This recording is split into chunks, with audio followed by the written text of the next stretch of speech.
the information from the search warrants is out. I'm probably not everything, right? It's just limited information at this point. I don't think that they're disclosing everything that they found. But wow. I mean, I actually heard about this last night about the honey and cayenne pepper, and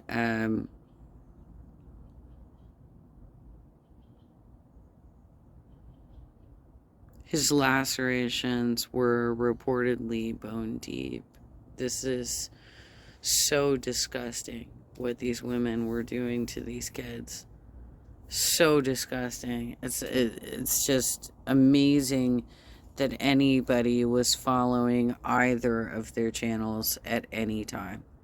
Like, you'd have to be a really angry person to try and take advice from these women on how to treat your kids. Hello friends, welcome to my channel. Please do me a favor, like and subscribe. So we had a pretty big update today in the Ruby Franke Jodi Hildebrandt case. Details of 3 different search warrants have been released today. This is a trigger warning for anyone who may find this information disturbing. So I've put together a little slideshow so that it's easier to understand the information and all the details involved. Now, this took place on August 30th at Jodi Hildebrandt's home in Ivins, Utah, after Ruby Franke's son escaped from her home, ran to a neighbor's house, and asked for help. Now, there was a total of 3 search warrants. There were 2 on August 30th, which was the day of the incident, for Jodi's property and communication devices, and 1 August 30th, the day after, for Jodi's cell phone. Now, the first search warrant was... Just a quick correction.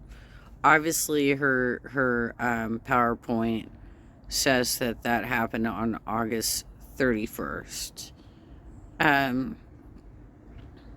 So I don't know how you can go back and like edit your video or whatnot, but what she read out loud was August 30th, but what was stated on the screen said August 31st. I'm trying to think of it. Okay, the knuckle months, right? January, February, March, April, May, June, July, August. A knuckle month means there are 31 days. Okay. I learned that from Howie Mandel when I got a computer game for my son about 20 some odd years ago. Anyway, apparently there was 2 days of activity, I think is the point being. Obviously, they couldn't get it all done in one day. They couldn't. That's just not possible, right? They just came across massive, horrific child abuse. There's going to be investigations going on more than just one day. For Jodi's property around 2 p.m. on August 30th. And that is because a sergeant with the Santa Clara Ivins Police Department had reason to believe there were items described at her address as, quote, property used in commissions of the criminal offense of CA. Officers found the victim's mother, Ruby Franke, had left her 3 children in the care of Jodi Hildebrandt. One of the search warrant affidavits states, officers also found that Jodi Hildebrandt had posted several posts on social media and YouTube where she discusses mental health and family therapy. In a statement included in the affidavit for the search warrant, upon arrival, officers found that a 12-year-old victim had duct tape around their ankles and appeared to be emaciated because the victim was abnormally thin and weak. The affidavit continued to say that medical personnel removed the duct tape and located open wounds. The victim informed officers and medical personnel that the wounds were from the rope that was used to tie the victim to the ground. The victim informed officers that Jodi put the ropes on their ankles and wrists and that, quote, they used cayenne pepper and honey to dress wounds. So not only were these poor children emaciated and duct taped, they were tied to the ground. And I would love to know who the they is. According to the affidavit, officers conducted a I don't know that that's necessarily, like, I don't know that that's really important. The sexuality of these women obviously comes into play because it was repressed. But I don't know that trying to hone in on the certain pronouns that may have been used, or whether that was just being used generally, because sometimes we do that. But what is they could mean both of them were doing it. They could mean both of them. Or they could be a specific non-binary pronoun. It could. But we can't, I don't think we can make assumptions from that right now.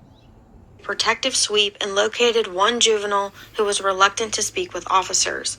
They also identified a possible safe room in the basement that is locked, and it's unknown if anyone is inside. The affidavit ended with the officers' request to obtain any and all evidence relating to CA and access to the possible safe room to determine that no one else was inside. Now, there was some Going back to the they quote, I think it highly unlikely that Jody or Ruby were using they them pronouns. And the reason I say that is because they clearly did not want anyone to know what they were doing together.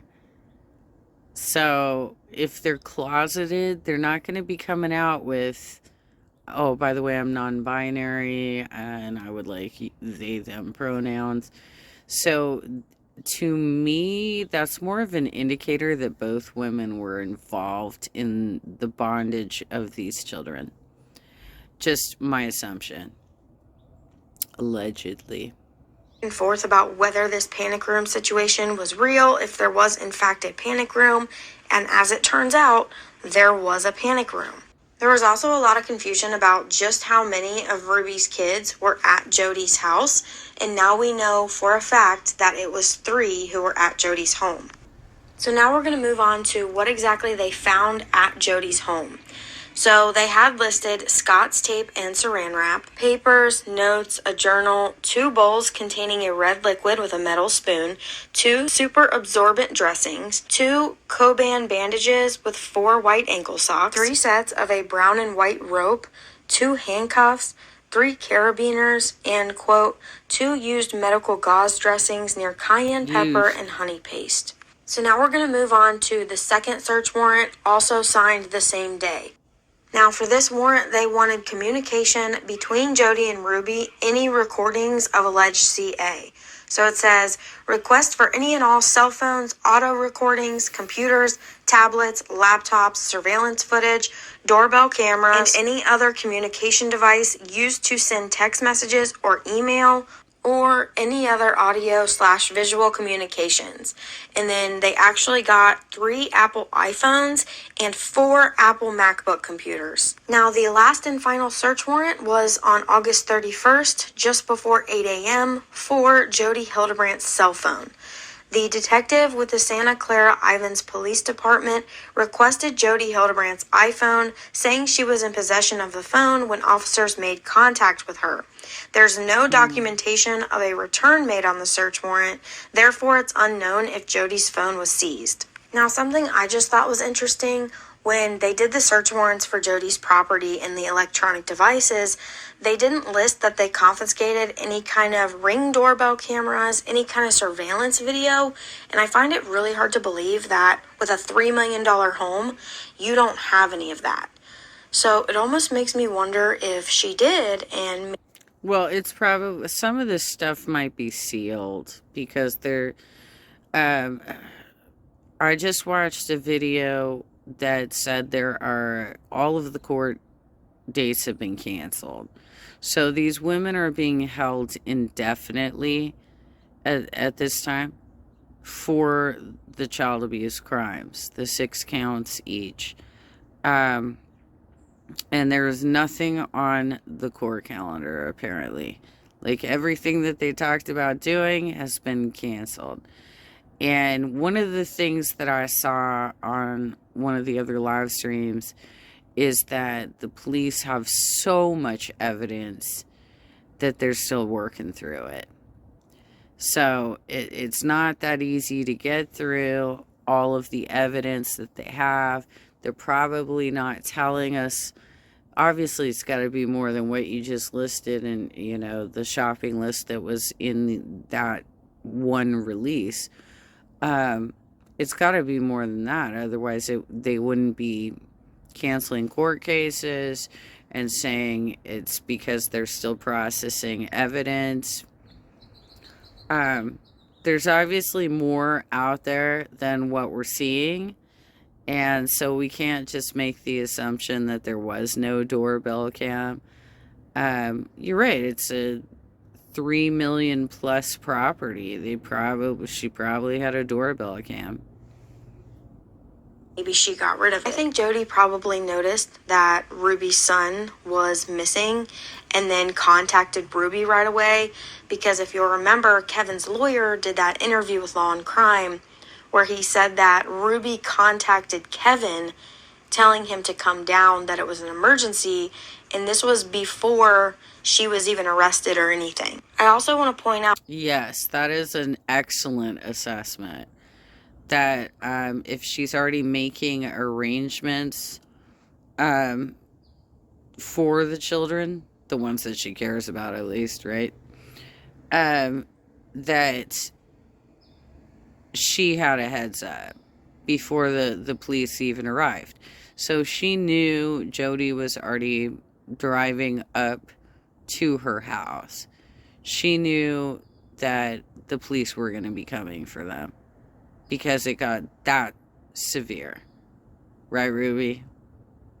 I mean, that's what it sounds like, allegedly. That they put in this article, while cayenne pepper has long been an ingredient used for medicinal purposes, it should not be used on cracked skin or open wounds. Now, I did not know that this could be treated for wounds, because when you first hear cayenne pepper, you're instantly, well, that's hot. Wouldn't that burn? That was like my first instinct when I heard that. So apparently you can use it for certain things, but definitely not the wounds this child had. I feel like the more and more time that goes on and the more and more details we're learning, it just keeps getting worse and worse. I can't even imagine the trauma these kids had to endure and the amount of time and therapy it's going to take them to heal from all this. It just absolutely breaks my heart. That's all I have for you today. If you could... Cayenne pepper and honey in open wounds that were bone deep.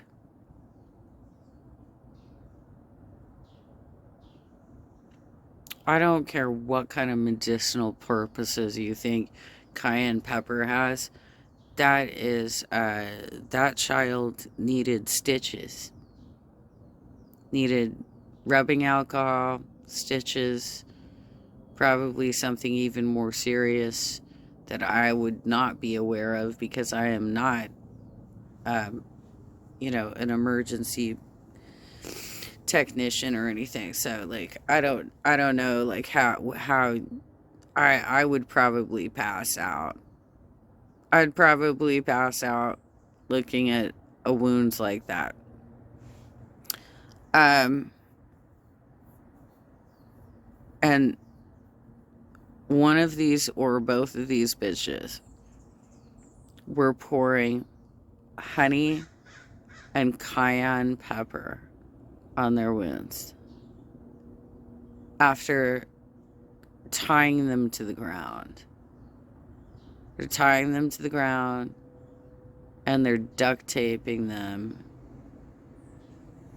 and then they're using gauze, honey, and cayenne pepper.